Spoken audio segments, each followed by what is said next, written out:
silk, what else? Black peppers. Black pepper used to be more expensive than gold, yeah? Now it's not that expensive because we just put it like that. It used to be more expensive than gold. So what else? So many things coming from those area, from China and from Persia, crossing towards Sham, and then there are also traders coming from the Europe region with all the other goods from that part of the world. And when it is winter in Mecca, they will travel to the south. They will go to the port at Yemen.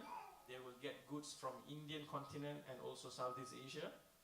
There's also spices, leathers, and other stuff coming to the port of Yemen. And there is also goods coming from the African countries. They have even the elephant during the attack of Abraha was imported from Africa, because Arab don't have. They used to have ancient elephants long before, but the elephant they used came from because Abraha was sent by Habasha, the ruler, to protect Christians that was being persecuted by those region by the king of, his name is Lunawas. He persecuted the Christians, so they sent. So they have all this good. Imagine all the goods will come to Mecca, and Mecca is the center of trade and also the center of religiosity. People come to perform Hajj according to their rites that they have changed, and people will do business. And then when Mus'ab went to Medina, it's not a trading country, it's a farming country. They have a different lifestyle. Probably it's more laid back. They go out early in the morning, by noon they are home, then wait for the crops of tamar and whatnot. So he was advised by As'ad bin Zurara what are the right timing, what are the right message, when to approach. Everything was strategically discussed and planned, and day after day they went and approached people. Slowly people start to embrace Islam. And Mus'ab, even though he was a young man, he was 27 or 26 at that point of time. He spent not that long with Prophet ﷺ learning Islam, but he had confidence. And why Prophet ﷺ sent him? Because he is a very good diplomat. He knows how to talk, how to approach, and how to win people, how to persuade people nicely and subtly, not confronting them. To the extent, there was two top leaders in Medina. Their name is Sa'ad ibn Mu'adh and Usayd ibn Khudayr. So these people felt threatened because slowly people are embracing Islam. So Sa'ad ibn Mu'adh told Usayd ibn Khudayr, you know, As'ad ibn Zurara is my cousin. So I don't want to confront him because we have these family ties. So I would like to ask for your help. Can you please go and arrange so that Mus'ab will be sent away from Medina? They are converting our weak and the fool among us because they are becoming Muslim. So Usayd ibn Khudayr went, and when he was approaching As'ad ibn Zurara and Mus'ab, As'ad told Mus'ab, this guy, if you can convince him, we can hit a bigger domino later, because he is among the leaders of the people. So Mus'ab told him, if I can get chance to talk to him, there is chance. So when Usayd came with a sword, and he said, hey, you, an outsider, a migrant, you come here, you talk to our people, and the fool among us is following you.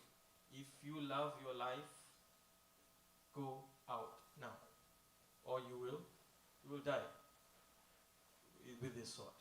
And Mus'ab had so much confidence. He said, I respect, you are the leader of this place, of course. Can we talk? If you find me convincing, you can accept what I have to offer. If not, he said, I will leave. I will leave this place. So Usayd thought, yeah, it's fair. Let's listen. And then he put down his sword. He sat down.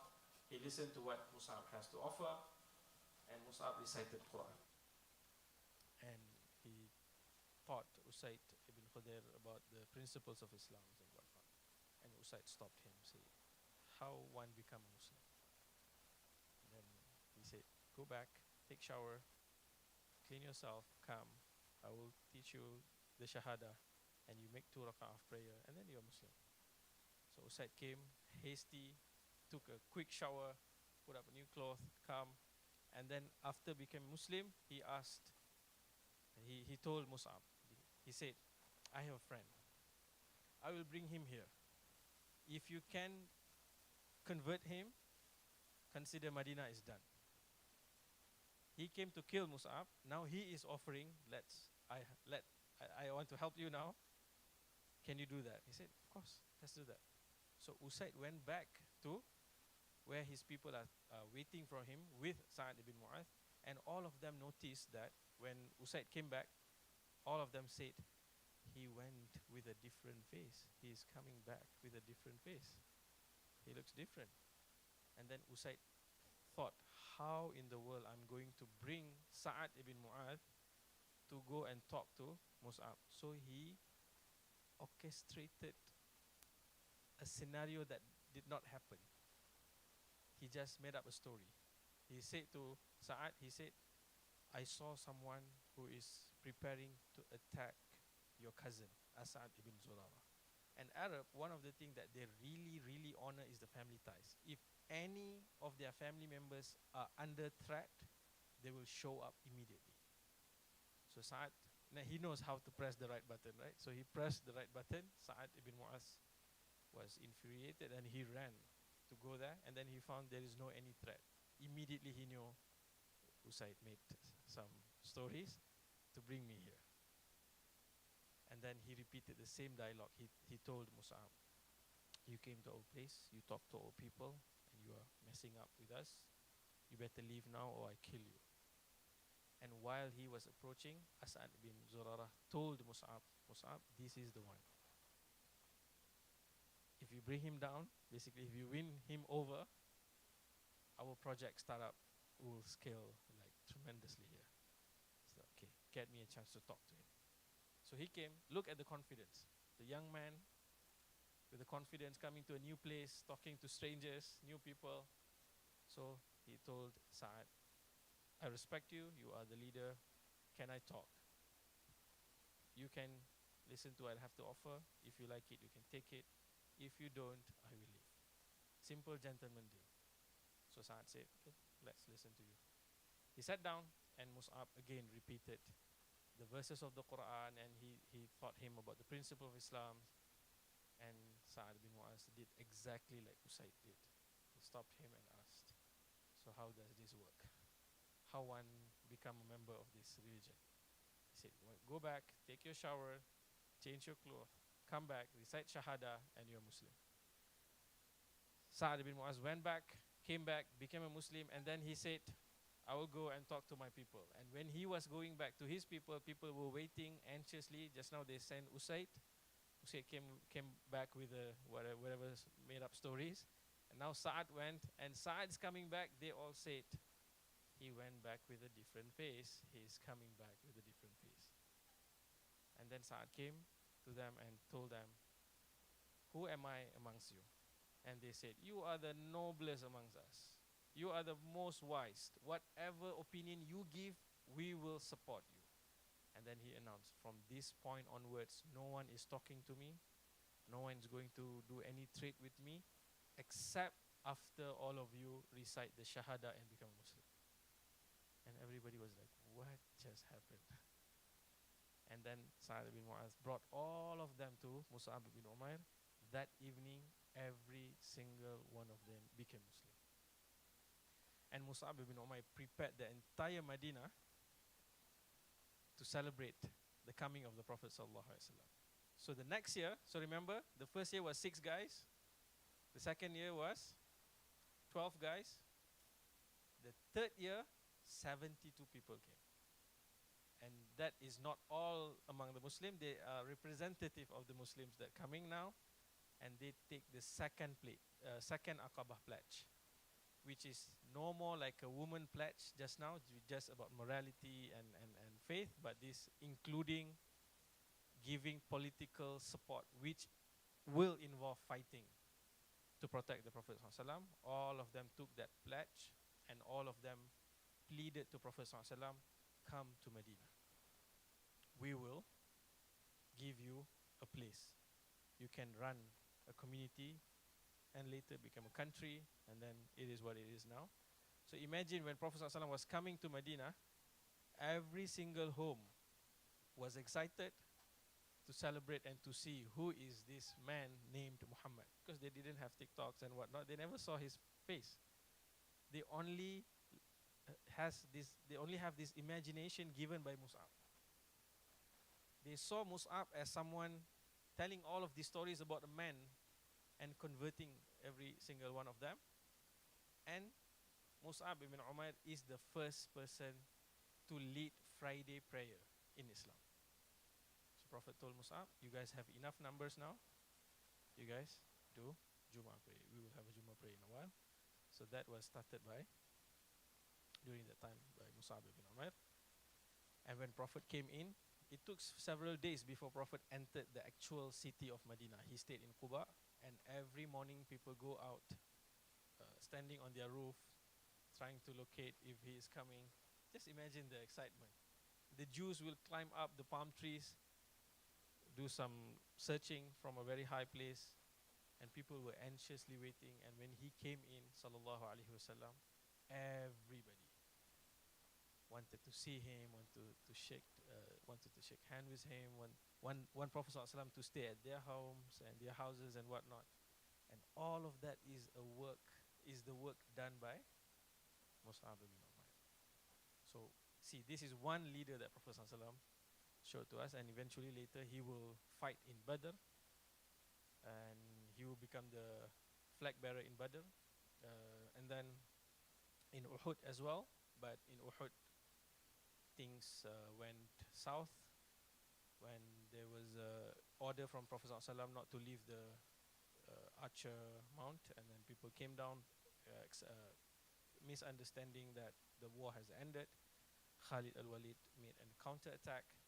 Prophet was almost killed, and Mus'ab is one of them who helped to divert the troops so that they not attack the Prophet ﷺ, because Mus'ab had a similar features to Prophet ﷺ. He looked like Prophet Muhammad. So when he divert the troops, they kill him. There is about 70 stabbing in his bodies. Both of his hand was cut off, and Ibn Qami'ah is the name of that guy who killed him. Shouted that Muhammad is killed. That was the moment when that rumor spread in that battle that Prophet ﷺ was killed. Actually, who was killed? Mus'ab ibn Umair was killed. So when Prophet ﷺ came back after war, they will go and look at the bodies of the Sahaba that is martyred. And when Prophet ﷺ came to Mus'ab ibn Umair, he cried so severely, he cried so loud. And when they want to cover him, they will send people to go back and to find some cloth and whatever that owned by that person. So they went back to Mus'ab's house. He had a wife named Binti Jahash, but her sister is Zainab Binti Jahash. Her name is Hannah Binti Jahash. So he also had a daughter, a small daughter, about 1 or 2 years old. They only found a cloth that when they closed his face, the legs was exposed. When they pulled it down, the head was exposed. And Prophet ﷺ, touched by that, saying that he used to live a very lavish life. He used to wear all this branded cloth, and then was so famous, was so nice guy. And Prophet ﷺ recited one of the words in Surah Al-Ahzab, min al-ladina, min al-rijal, what's the verse?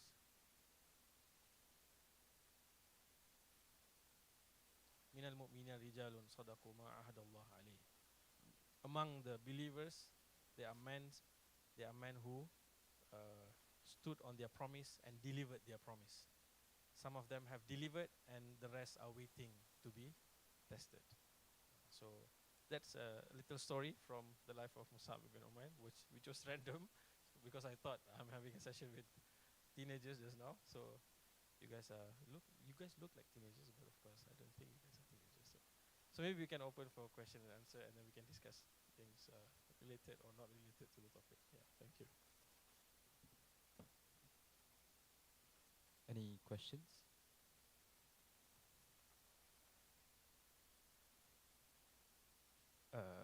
If there's no question, I have one question. So, regarding like doing da'wah to like the people, especially now that image of Islam, some Americans see Islam as something that is like violent and all that. So when it comes to us being the Muslim and trying to teach people about, trying to acknowledge people about it, and some people when we say about Islam, they straight away know they don't want to listen. They don't even want to listen. So how do we approach that and stuff like? Because sometimes I see that the approach is better for us to actually just show the attitude and stuff like. So what do you think? The question comes with the answers as well. So not all the time that we have to speak and to tell or to lecture people, but most of us actually follows some trends, some fashion, some way of talking. How do we follow them? Because we admire those things, and then we naturally want to follow that kind of trends and that kind of inclination. So same goes to, of course, this is context in the US. I'm not from here. I'm not living here. So I'm coming from Malaysia. I have a different context whereby Muslims are majority, and the situations are a bit different. So, but I think what is similar in both contexts is Muslims are too obsessed about telling people what is Islam rather than being someone who is adhering to the Islamic values and character, where people will be curious to see and to ask questions why these people are living like this. Because during Prophet ﷺ times, there was an obvious difference between Muslims and non-Muslim in terms of appearance. Abu Jahl also wore the same jubah and then the thawb like Prophet ﷺ. They spoke the same Arabic. So what was different? The character was different. The conduct was different. The attitude was different. So what happened nowadays is the appearance are different, but sometimes the characters are no difference, or even worse sometimes. So I think so that would be a short answer, inshallah. Any other question? If there's no question, we close our ceremony with tasbih kafarah and salat.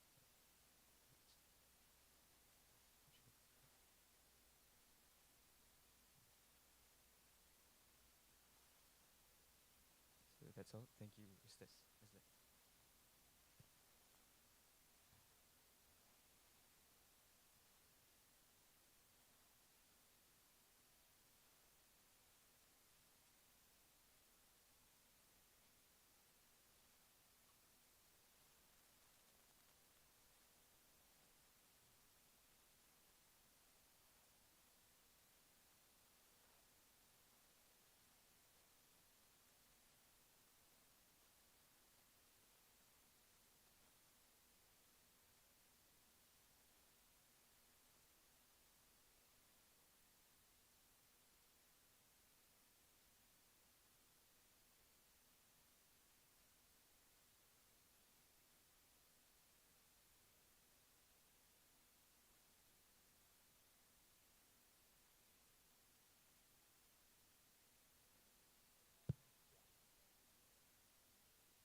Assalamu alaikum. Assalamu alaikum.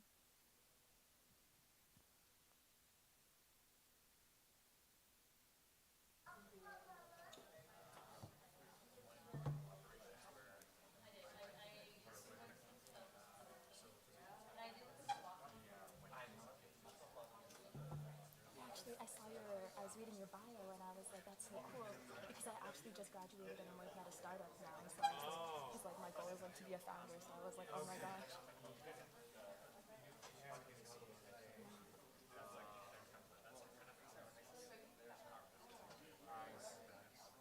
Oh yeah. So I'll introduce the session. If you come to the front, I'll have an opening dua and then give the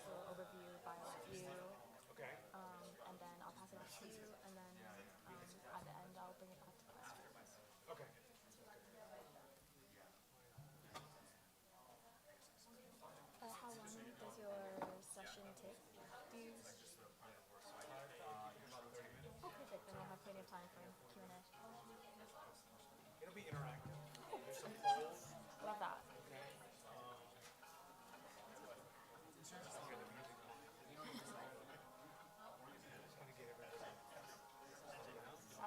Yeah.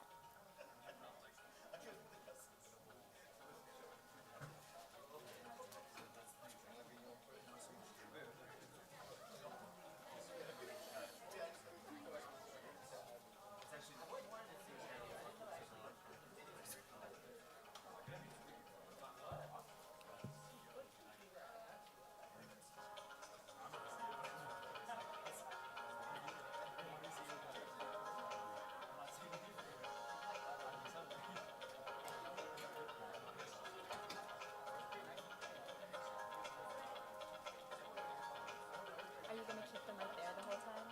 No. Okay. I just wanted to.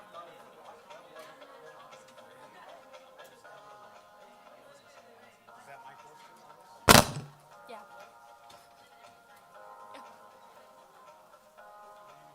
I will stand when I can. Okay. Sounds good.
Assalamu alaikum wa rahmatullahi wa barakatuh.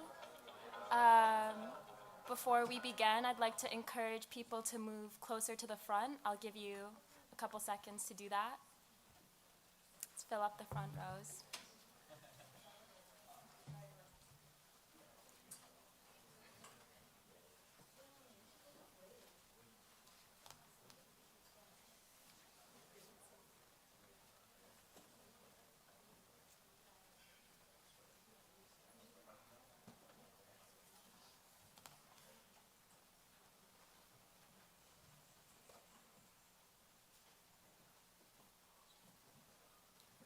Bismillahirrahmanirrahim. My name is Adiva and I'll be moderating today's session. Thank you all for coming and thank you to the young adult team for organizing. I'll start with the opening dua. Inna alhamdulillahi nahmaduhu wa nasta'inuhu wa nastaghfiruhu wa na'udhu billahi min shururi anfusina wa sayyiati a'malina. Man yahdillahu fala mudilla lahu wa man yudlil fala hadiya lahu. Wa ashhadu anna la ilaha illallah wahdahu la sharika lah. Wa ashhadu anna Muhammadan abdahu wa rasuluh. This session is Faith in the 9 to 5, Balancing Worship and Work in Professional Spaces. And in this practical and reflective session, we'll learn strategies to maintain our worship, uphold Islamic values, create a balanced lifestyle that honors both professional goals and faith commitments, whether you're a student, young professional, or seasoned worker. This session will help us find harmony in our daily grind while keeping faith at the forefront. And I'd like to welcome our speaker, Dr. Iqbal Latif. Dr. Iqbal comes from an immigrant family and grew up in different parts of the US. He graduated from Texas A&M University with a bachelor's in chemical engineering and continued on to complete his doctorate there. But he didn't have the passion for research and instead worked in a chemical plant as a senior process engineer for a few years. His dream, though, was to start his own business, and he joined the MIT Enterprise Forum and TIE, the Ind-US Entrepreneurs, to learn about business startups. And after a few years in the plant, he left engineering to pursue his MBA at the University of Texas at Austin. Upon graduating, Dr. Iqbal joined Capgemini